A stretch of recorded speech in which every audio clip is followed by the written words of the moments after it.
In the voice of Priyanka Chopra, hey, gorgeous, let me ask you something real. What does confidence mean to you in 2025? Is it the number of likes on your latest selfie, the brand on your handbag, the way you speak, walk, or post online? Let me stop you right there, because confidence has nothing to do with perfection. It's not about being fearless. It's about showing up even when you're scared. It's about being real in a world that constantly tells you to be more this or less that. I've been the girl who second-guessed herself. I've also been the girl who walked into rooms where nobody looked like me and still held her head high. Trust me, I've learned true confidence doesn't come from the outside. It's built from the inside out. And in 2025, the world doesn't just need more girls who follow trends. It needs more girls who follow power rules, rules that make them unstoppable, unshakable, and undeniably themselves. So today I'm going to share with you 7 power rules that every confident girl is living by in 2025. These aren't just habits, they're a lifestyle. And when you make them yours, trust me, you won't just walk into a room. You'll own it. Let's begin. If there's one lesson I've learned again and again about my life and career, it's this: confidence begins the moment you stop apologizing for who you are. Growing up in 2 different countries, switching cultures, dealing with people's opinions, expectations, judgments, I spent years trying to fit in, trying to say the right things, look the right way, be likable, be acceptable. But you know what that got me? Exhausted and invisible. I was trying to be everything for everyone, and in the process I was losing me. Until one day I stopped. I stopped apologizing for my ambition.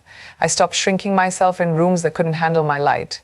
I stopped explaining why I dreamed big, why I spoke up, why I took space. That day, I didn't become arrogant. I became authentic, and authenticity is power. Let me tell you something, especially to every girl out there who feels the pressure to mold herself into someone she's not. You are not too much. You are not too loud, too quiet, too bold, too soft, too anything. You are just right. You were never meant to fit in someone else's idea of who you should be. You were meant to stand out in your truth. Owning your identity unapologetically means loving the skin you're in even on the days you don't feel like it. It means standing tall in your story even when others don't understand it. It means knowing your worth, not because someone told you you're valuable, but because you feel it in your bones. Look, the world will try to define you. They'll try to label you based on your background, your gender, your choices, your appearance, your failures, your success. And if you let those labels stick, you'll start living a life that was never really yours. That's not confidence. That's survival. Real confidence is living in your truth loudly and fearlessly. It's choosing to say, this is who I am, and I'm proud of it. Maybe you're the girl who loves science and poetry. Maybe you dream of starting your own company or writing a book or dancing in front of thousands. Maybe your story is messy, complicated, not picture perfect. So what? Own it. That's where your power lies. Not in pretending, not in perfection, but in realness. Let me share this. When I first entered the film industry, people had opinions.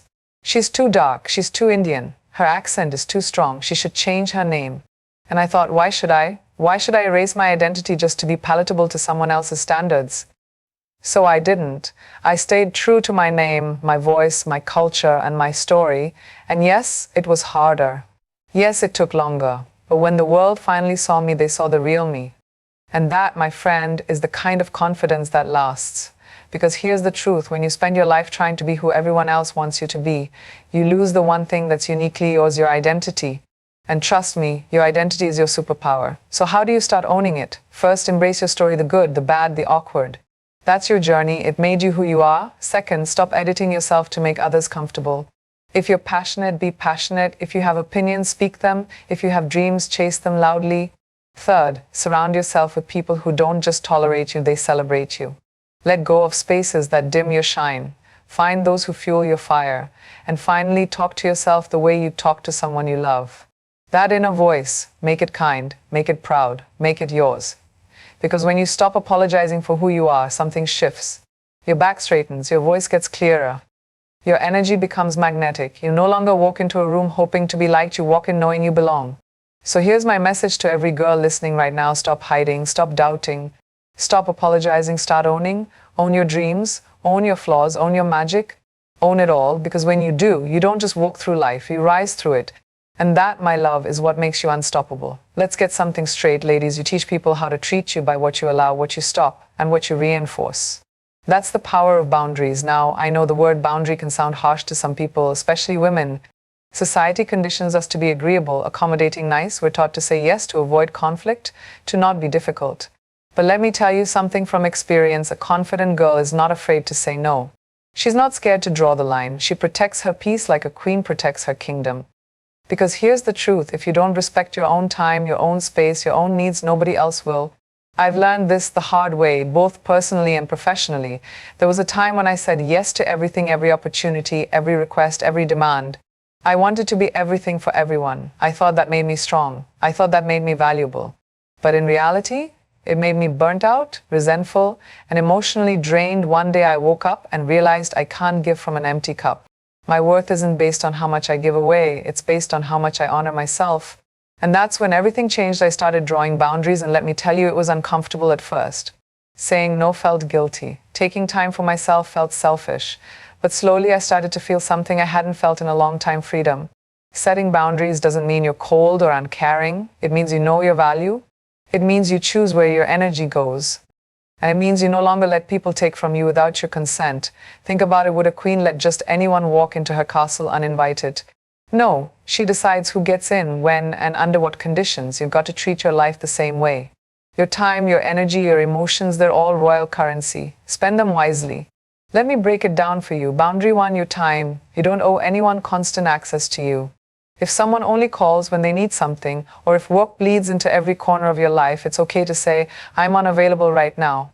You are allowed to log off. You are allowed to rest. Your time is sacred. Boundary 2, your body.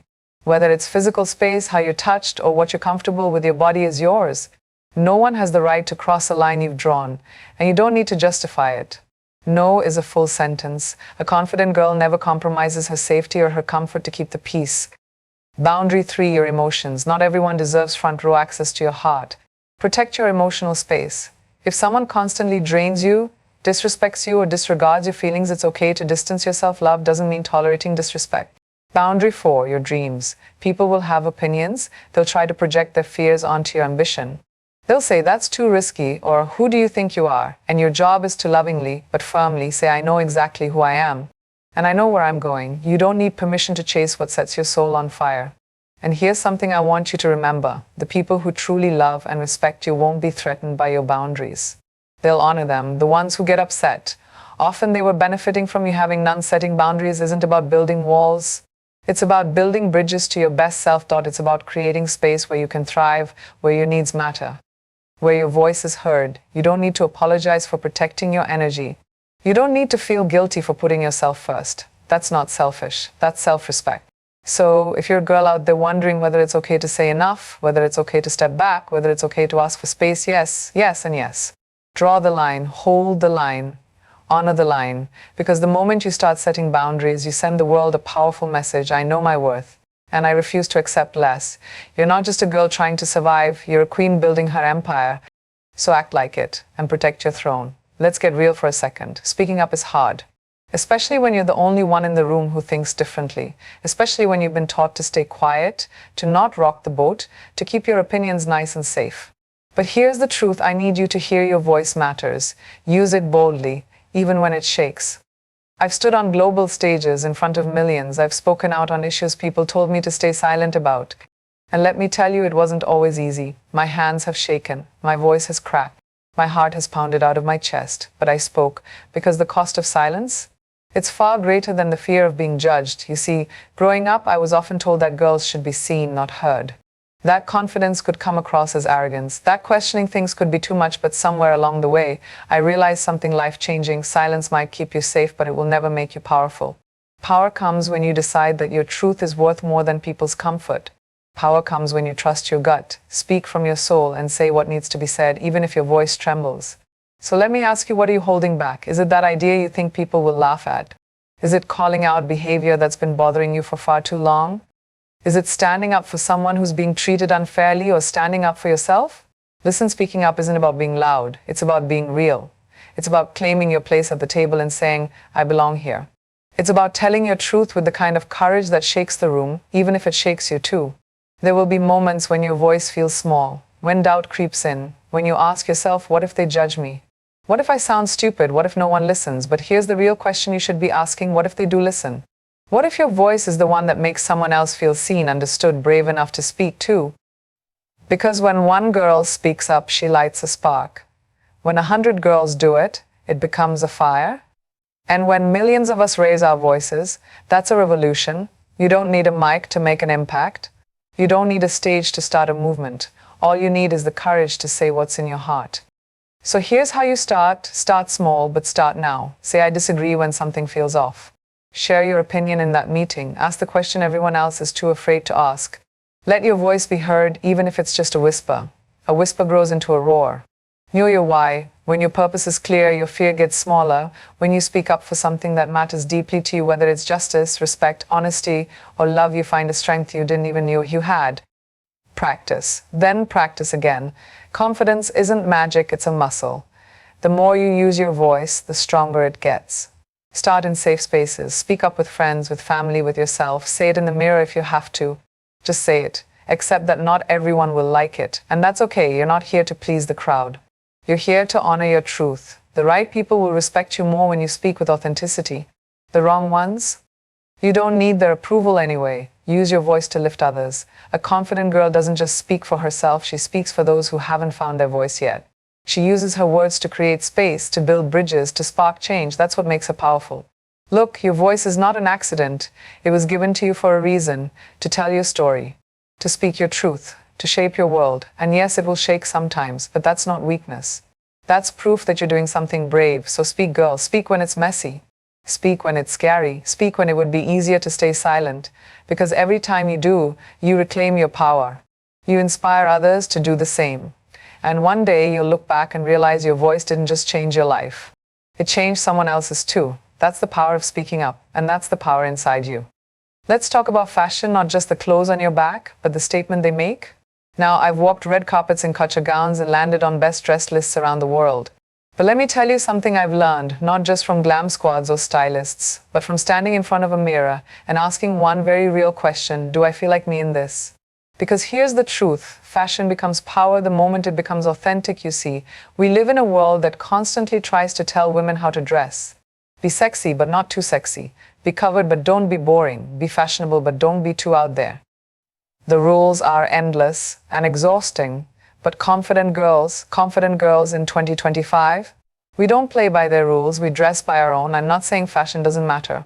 It absolutely does. Fashion is expression, fashion is culture, fashion is art. But more than that, fashion is energy. It tells the world how you feel without saying a single word.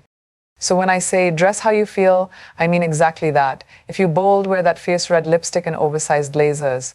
If you feel soft and delicate, flow in that pastel dress or cozy sweater. If you feel rebellious, rock your boots, your leather, your edge. Your outfit should be your mood board, not their mold. Because when you dress to match someone else's expectations, you shrink. You become a version of yourself that's filtered, diluted, approved by the world, but disconnected from your soul. But when you dress to express, you expand, you stand taller, you feel grounded. You light up. Let me share something personal. There were times early in my career where I dressed to impress, not to express. I wore what I thought was expected of me, what a leading lady should wear. And sure, I looked good. But did I feel powerful? No, I felt like I was wearing a costume. It wasn't until I started experimenting, until I wore things that scared me, excited me, reflected me, that I began to feel like I wasn't just walking into a room, I was arriving. Because here's the secret, style isn't about trends. It's about truth. You don't need the most expensive outfit to be confident. You don't need a brand name to be bold. You don't need validation from the outside when your look already says, I know who I am. So here are some power truths about fashion and confidence. Your body, your rules, wear what makes you feel sexy, not what society labels as sexy.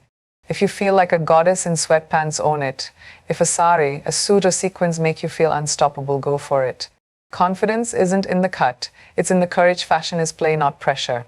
Have fun with it. Mix patterns. Try something new. Fashion isn't meant to be a cage, it's meant to be a canvas. And you're the artist. Dress for your energy, not their expectations. Got a big day? Dress like it. Feel low? Wear your power color.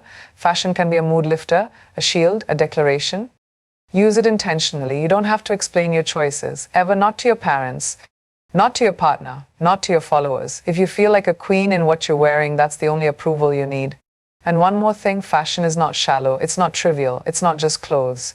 For women, especially women who've been told for centuries how to look, how to cover up, how to be, it's freedom. It's rebellion, it's identity. When you dress how you feel, you're saying, I am in charge of my narrative. I don't need permission to be seen. I define what beauty looks like for me. So to every girl out there, whether in high school, college, your first job, or running the show, where makes you feel like you. Not who they expect, not who they prefer, you fully, fiercely, unapologetically. Because when you do, you're not just wearing clothes, you're wearing your confidence. And that, my love, will never go out of style. Let me tell you something that I've learned on every set, every stage, every boardroom I've walked into. Confidence isn't just how you walk, talk, or dress. True confidence starts from the inside, right here in your mind. You can have the right look, the right lighting, the perfect posture, but if your mind isn't nourished, if your thoughts are filled with self-doubt, doubt, or fear, then that confidence, it crumbles the moment someone questions you. That's why I say this loud and clear to every woman, every girl, every dreamer: invest in your mind daily. Read, learn, question, challenge, grow, because the most confident woman in the room isn't always the loudest. She's the one who knows what it's she. I wanted to know why things work, why people behave a certain way, why the world is the way it is. And that hunger to learn, it became my superpower. It made me versatile, it made me sharp. And most importantly, it made me sure of myself. You see, knowledge is grounding. When you understand something, truly understand it, you're not easily shaken.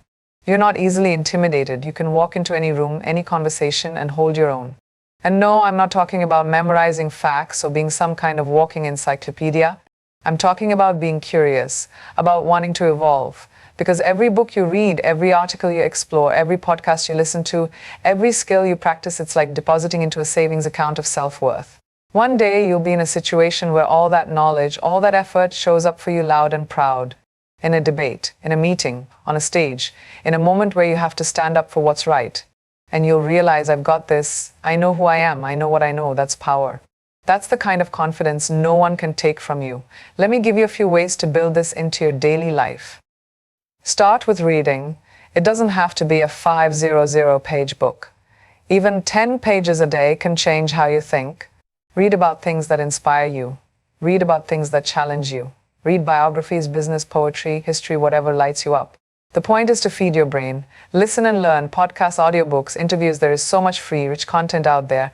Use your commute, use your morning walk, use those quiet moments to absorb new perspectives. Ask questions. Don't be afraid to not know something. The most powerful people I know are the ones who admit, I don't know, but I'm willing to learn. Confidence isn't about knowing everything, it's about being open to knowing more. Surround yourself with smart people. Be around women who challenge you, who talk about ideas, who push you to grow. You become like the people you spend time with, so choose your tribe wisely. Write down what you learn. Journaling or note-taking helps you reflect. When you write things down, they become part of you. Your insights become stronger and your thinking becomes clearer.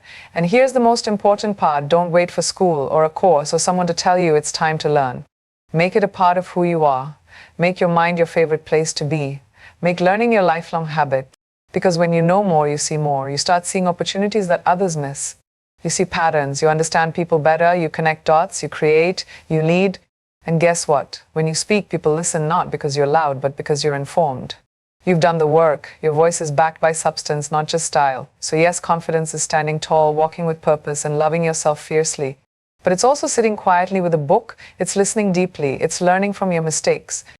It's investing in your thoughts, your ideas, your mind, because at the end of the day, looks fade, trends change, but a sharp mind, that only gets stronger. So every day, read something, learn something, grow a little. That's how you build confidence that lasts. That's how you become unstoppable. Let me tell you something up front. Failure is not your enemy. It's not the end of your story. It's not something to hide from, be ashamed of, or run away from. In fact, if you let it, failure can become your greatest source of strength. I've failed. Oh, I've failed more times than you probably know. I've been rejected from roles, dropped from projects, criticized, underestimated, misunderstood. I've been told I was too Indian for Hollywood and too Western for Bollywood. I've heard people say I was too much, not enough, too bold, not right. There were times I questioned myself, times I cried in silence, times I wanted to walk away. But you know what? I didn't. Because somewhere deep down, I made a decision. If I fall, I'll rise louder. If I get knocked down, I'll come back sharper.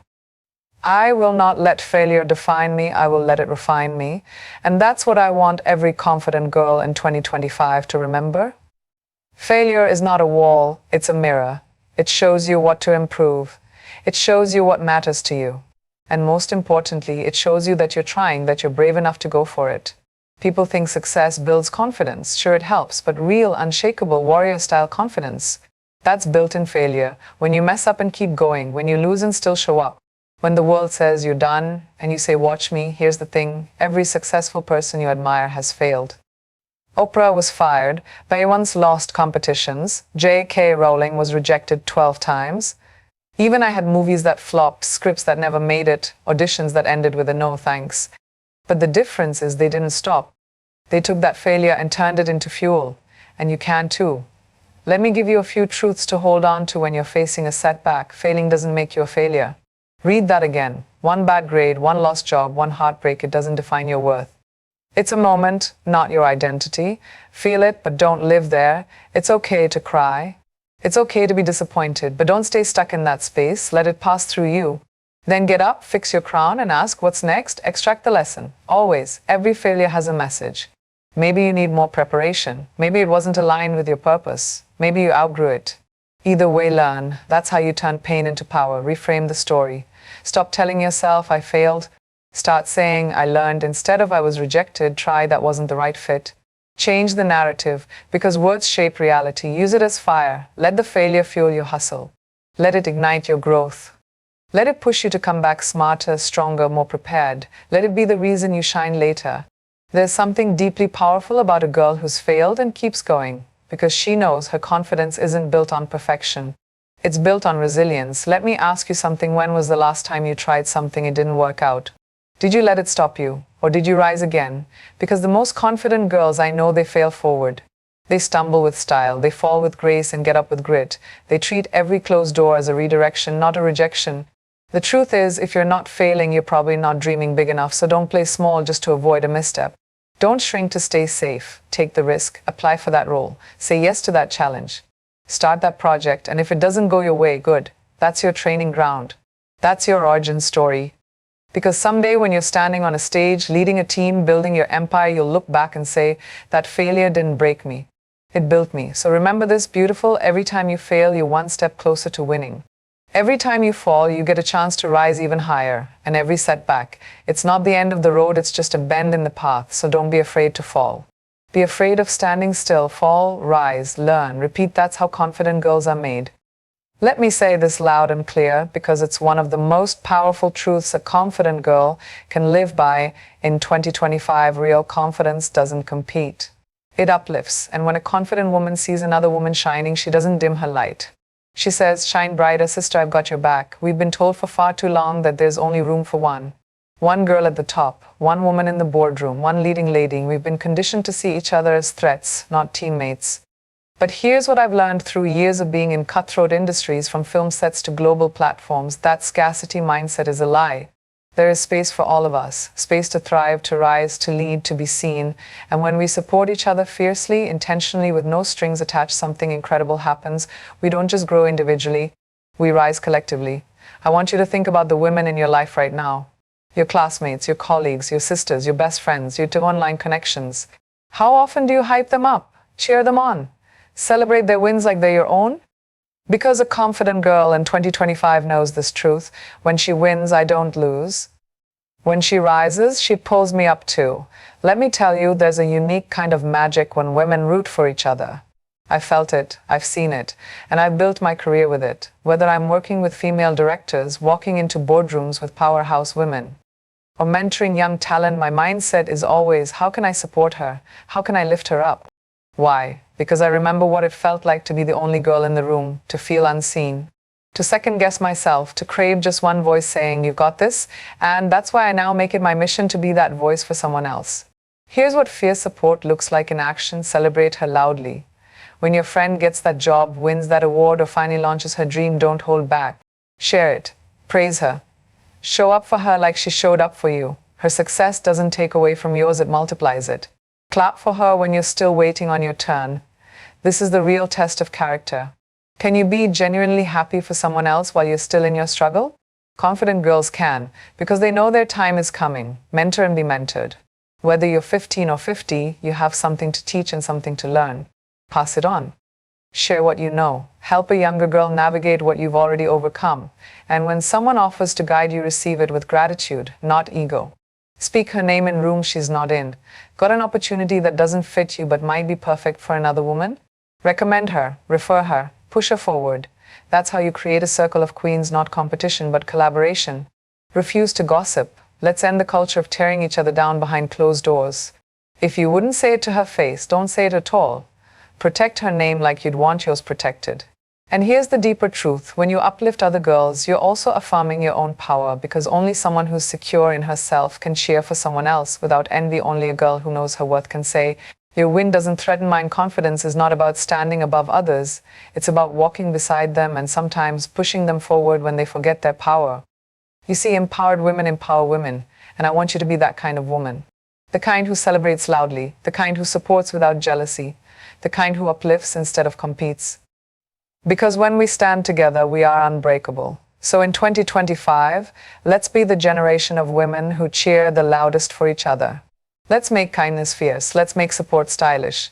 Let's make sisterhood the norm, not the exception. Remember this, you don't rise by pushing others down. You rise by lifting others up, and when one of us wins, we all move forward. That's the power of confident girls who stand together. Let me be very clear, walking into a room like you own it isn't about arrogance. It's not about thinking you're about being anyone else. It's about presence. It's about knowing your worth before anyone else in the room validates it. Because if you wait for the world to give you permission to be confident, you'll be waiting forever. Confidence starts with how you carry yourself, with how you enter, with how you take up space, not just physically, but energetically. I've walked into rooms filled with people who doubted me, people who questioned whether I belonged, who made assumptions before I even opened my mouth. And you know what? I still held my head high, shoulders back, eyes forward, not because I knew I was the smartest or the most qualified person in the room, but because I knew I had something to offer. That's the secret. Owning the room isn't about proving anything. It's about being rooted in who you are. And here's the beautiful thing. You don't have to wait until you have a title, a trophy, or 10 degrees to start showing up with that energy. You own the room the moment you decide you deserve to be in it. Let's break down what this really means. 1. Presence is felt before you speak, before you say a single word. People feel your energy. Are you shrinking into yourself, or are you standing in your truth? Confidence doesn't scream. It doesn't need to dominate. It radiates. It's calm. It's assured. It's the quiet I belong here in your posture, in your eye contact, in the way you move. You don't need to announce yourself. Just be fully present, fully aware, fully unapologetic. 2. Dress like you mean it. How you dress is a form of non-verbal communication. You don't have to follow trends. You just need to dress in a way that feels powerful to you. Maybe it's a blazer that makes you feel unstoppable. Maybe it's bold lipstick. Maybe it's sneakers and confidence in your walk. The point is, dress with intention, not for approval. Let your style say, I know who I am. 3. Speak with clarity and intention. When you do speak, speak with purpose. Take your time. Don't rush your words just to fill silence. A confident girl doesn't need to talk over people. She knows silence can be power too. And when you do share your thoughts, make them count. Be honest. Be clear. Be unafraid to take up conversational space. 4. Know your value before anyone else does. Preparation is power. When you know your stuff, whether it's your subject, your craft, your story, you naturally walk in stronger. But even more than that, know your intrinsic worth. You don't need achievements to prove that you're valuable. Your voice, your perspective, your presence, they matter because you matter. Own that. Walk with that. 5. Leave ego at the door. Bring grace instead. There's a fine line between confidence and arrogance. Confident women uplift. They don't intimidate. They don't need to belittle others to feel powerful. They know that true presence isn't loud or bossy, it's grounded and gracious. You don't need to make people feel small to feel big. 6. Practice until it feels natural. Walking in like you own the room is a skill just like anything else. The first few times you might feel nervous. That's okay. Keep doing it. Fake it if you have to at first, but the more you practice walking in with presence, the more it becomes who you are. You don't need to wait until you feel 100% ready. Confidence is often born from showing up even when you're not. 7. Remember, the room needs you. 2. Never forget this. The room is better because you're in it. You bring a unique energy, story, and vision that no one else can replicate, so don't shrink to make others comfortable. Don't dim to avoid standing out. Shine boldly, stand fully, own it, because here's the truth. When you walk in like you belong, eventually others believe it too. But more importantly, you start believing it with every step. So in every classroom, boardroom, audition, or even cafe you step into, walk in like you own it. Not to dominate, but to honor the light within you. Not to prove, but to express your power. Because when you do that, people don't just see you, they feel you. And that, my love, is confidence in its purest form.